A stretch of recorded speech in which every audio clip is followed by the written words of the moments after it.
வணக்கம் நேர்களே. இன்றைய தினம் நாம் எடுத்துக்கொண்டிருக்கக்கூடிய சிறப்பு தலைப்பு எல்லோரும் கேட்டுக்கொண்டிருக்கக்கூடிய பென்னி ஸ்டாக்ஸ். இப்போ பார்த்தீங்கன்னா பென்னி ஸ்டாக்ஸ்ன்னு சொல்கிறோம், அதில் நிறைய சீக்ரெட்ஸ் இருக்குங்க. ஸோ அதனால் அதில் எதெல்லாம் மார்க்கெட்டில் மூவ் ஆகுது எப்படி பார்க்கணுன்றது தான் பார்க்க போகிறோம். ஓகே, ஸோ மார்க்கெட் மூவர்ஸ், அதாவது கவர்மெண்ட் வந்து நிறைய இனிஷியேட்டிவ் எடுக்கிறாங்க. அதனால் யூ ஹாவ் டு நம்ம என்ன பண்ணணும், ஒரு கண் வச்சுக்கிட்டே இருக்கணும். எதில்? கவர்மெண்ட் பாலிசிஸில். அதுமாதிரி இன்ஃப்ராஸ்ட்ரக்சர் ப்ராஜெக்ட்ஸ் இதெல்லாம் வந்து சோஷியல் செக்டாரில் ஸ்பெசிஃபிக் பெனிஃபிட்டை கொடுக்கக்கூடியதாக இருக்கக்கூடும்.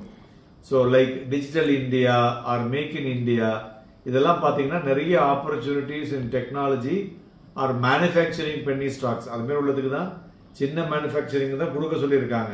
அதனால் இந்த கம்பெனிலாம் நல்லா பண்ணும். அதுமாரி மேக்ரோ எக்கனாமிக் ட்ரெண்டுன்னு சொல்லுவோம். அதாவது இந்த ப்ராடர் எக்கனாமிக் மார்க்கெட்ஸில் inflation, interest rate, foreign exchange fluctuation இதெல்லாம் வந்து எப்படி வந்து இம்பேக்ட் ஆகுது இந்த பென்னி ஸ்டாக்ஸில் அப்படிங்கிறத, அப்புறம் வந்து அவங்களோட இம்போர்ட் எக்ஸ்போர்ட்ஸாக இருந்ததுன்னா எப்படி இருக்குது இதை பார்க்கணும். தென் சீசனலிட்டி, அதாவது சில துறைகள் பார்த்தீங்கன்னாக்க ஒரு சீசனில் தான் நல்லா வேலை செய்யும். உதாரணத்துக்கு பார்த்தீங்கன்னாக்க டூரிசம் ரிலேட்டட் பென்னி ஸ்டாக்ஸ் வந்து அந்த டியூரிங் த பீக் சீசனில் ரொம்ப அருமையாக இருக்கும். ஸோ தீபாவளி சீசனில் பார்த்தீங்கன்னா டெக்ஸ்டைல்ஸ் நல்லா இருக்கும். ஸோ இந்த மாதிரி சீசனலிட்டியை பார்க்கணும். ஸோ அதில் வந்து எப்படி இருக்குது அப்படிங்கிறதையும் பார்க்கணும். அடுத்தது வந்து பார்த்தோம்னாக்க இது எல்லாத்தையும் பார்க்கும்போது என்ன பண்ணணும், நம்ம வந்து ஒரு ரிசர்ச் செய்யணும்.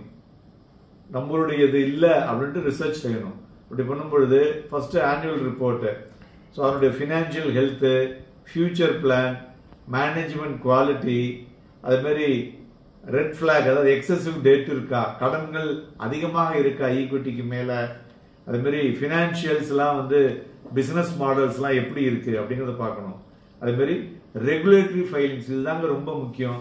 அதாவது changes in shareholding or ரீசெண்டாக வந்து ஃபண்டிங் வந்திருக்கும் ஆர் லீகல் இஷ்யூஸு. ஸோ இதெல்லாம் வந்து இந்த ரெகுலேட்டரி ஃபைலிங்ஸில் பிரச்சனை இருந்ததுன்னா அந்த ஷேர் வந்து பெருசாக ஏறாது. அதேமாரி செக்டரல் ரிப்போர்ட்டு, அது இண்டஸ்ட்ரியை வந்து ஸ்பெசிஃபிக்காக வந்து அனாலிசிஸ், என்னுடைய ரெக்கமெண்டேஷன்ஸ் என்ன, அவனுடைய வேல்யூபிள் இன்சைட்ஸ் அந்த செக்டர் என்ன சொல்லியிருக்காங்க, அது இன்டர்ன் இண்டிவிஜுவல் கம்பெனியுடைய பர்ஃபார்மன்ஸில் எப்படி பெட்டராக பண்ணணும் அப்படிங்கிறது பார்க்குறது. அதுமாரி இதற்கு மேலே வந்து இப்போ நிறைய பார்த்தீங்கன்னாக்க அமெரிக்கா மாரி ஆன்லைன் ஃபோரம்ஸ் அண்ட் கமிட்டிஸ்லாம் வந்திருக்கு. அது உள்ளுக்குள்ளே போனீங்கன்னா அவனுடைய விஷயத்த சொல்லுவான். அதில் எது நல்லது, அதாவது சொல்லுவாங்கள்ல, அன்னபட்சி வந்து பாலை தண்ணியில் ஊற்றினாலும் அந்த பாலை ஒண்டி குடிக்குமா, அது மாதிரி நீங்கள் எதில் உள்ளுக்குள்ளே போனாலும் நமக்கு என்ன வேணுமோ அதுதான் எடுத்துக்கணும், தேவையில்லாத நமக்கு தேவையில்லை இல்லையா. அதுமாரி இதை வந்து எப்படிங்க அதில் வந்து ட்ரேட் பண்ணுறது அப்படின்னு பார்த்தீங்கன்னாக்க, ஒரு பிகின் வித் ஒரு ஸ்மால் இன்வெஸ்ட்மெண்ட் அமௌண்ட்டு, ஒரு பொட்டன்ஷியல் லாஸ் இல்லாமல் ஒரு எக்ஸ்பீரியன்ஸ் பிஃபோர் இன்க்ரீஸிங் நம்மளுடைய இன்வெஸ்ட்மெண்ட்ஸ் எக்ஸ்போஷரை ஏற்றுறதுக்கு.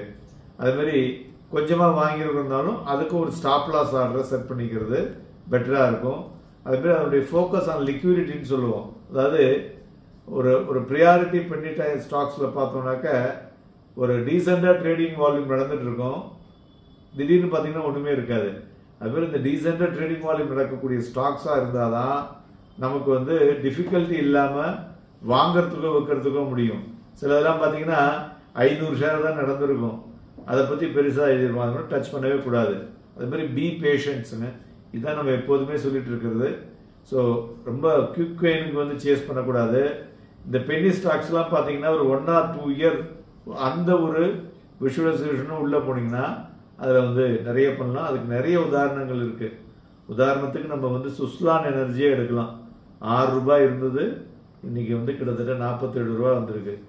ஈவன் எஸ் பேங்க் 7 ரூபாய் இருந்தது, இன்னைக்கு 30 ரூபா வந்திருக்கு. ஸோ இது எல்லாமே வந்து நம்ம எப்படி அனாலிசிஸ் பண்ணி எடுக்கிறோம் அப்படிங்கிறதுலாம் இருக்கு. ஸோ இதில் பார்த்தீங்கன்னாக்கா ஒரு பெரிய மேஜிக் ஃபார்முலாவே கிடையாதுங்க. சக்ஸஸ் பண்ணுறதுக்கு பென்னி ஸ்டாக்ஸில் ஒரு டிலிஜென்ட் ரிசர்ச் ரிப்போர்ட் எடுத்துக்கணும். நம்ம வந்து ஒரு கிளியர் மைண்டாக இருக்கணும். ஸோ எஸ் பேங்க் வந்து விழுந்துட்டு போது என்ன சொன்னாங்க, அது இனிமேல் அவ்வளோதான் சுத்தமாக பிடிச்சி அப்படின்னாங்க. அப்படிலாம் ஆகாது. ஏன்னா ஸ்டேட் பேங்க் உள்ளே வந்த உடனே அதுக்கு தகுந்த மாதிரி அவங்க வந்து எல்லாமே ப்ரூவ் பண்ணும் பொழுது ஆட்டோமேட்டிக்காக ஏற ஆரம்பிச்சு. ஸோ இதை மாதிரி நம்ம எதையுமே வந்து ஒரு தேவையில்லாத ஒரு நெகட்டிவ் கண்ணோட்டத்தோட பார்க்கக்கூடாது. அதுமாரி கால்குலேட் த ரிஸ்க் டேக்கிங், ஒரு லாங் டேர்ம் பர்ஸ்பெக்டிவ்ஸுக்கு பார்க்கணும்.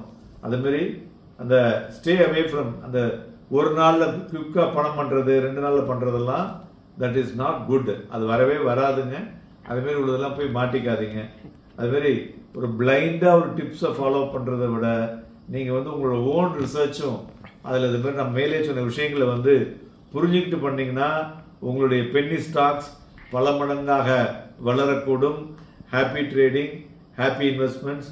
எல்லோரும் இணைந்திருங்கள். நாளைய சிறப்பு பதிவுக்கு நன்றி, வணக்கம்.